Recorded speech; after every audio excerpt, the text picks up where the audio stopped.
Scalping is easy once you learn these 10 simple rules. Rule number 5 will make my winners bigger than my losers. I simply need good risk management and I will still be a profitable trader. We can see if you risk 10% per trade, if you lose 10 trades consecutively, you will blow your account. However, if you were taking those same trades and you risked 50%, well now, if you lose 2 trades, you already blew up your entire account. And that is just not the key here. My risk to reward that I always aim for is going to be a 2-to-1 risk to reward. What does this mean? This means for every $100 that I'm willing to lose on a trade, I need to make $200 of profit. Just to make this very clear, if we have a $1,000 account and we're risking 10% per trade with a 2-to-1 risk to reward ratio, assuming only a 50% win rate, well, after 10 trades, these would be our results. This actually means we made $1,000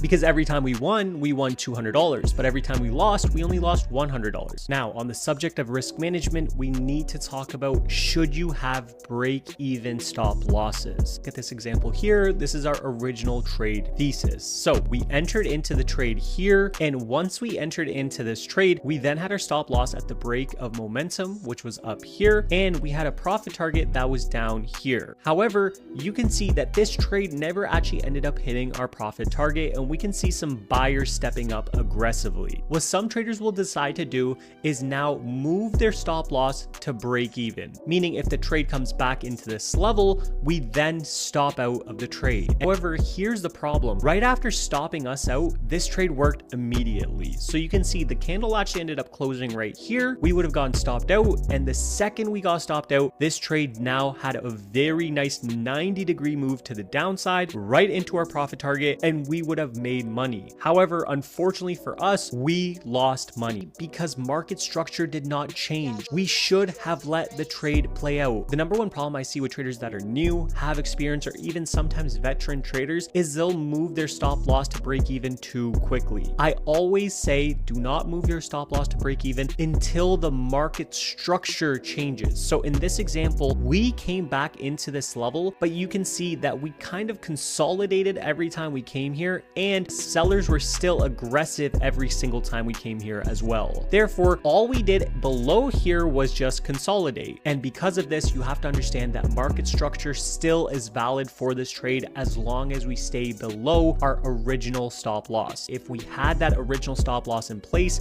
we would have made the full profit target as well. We are always looking at what's going on the stock. We should never be looking at our P&L and making decisions based off of our P&L.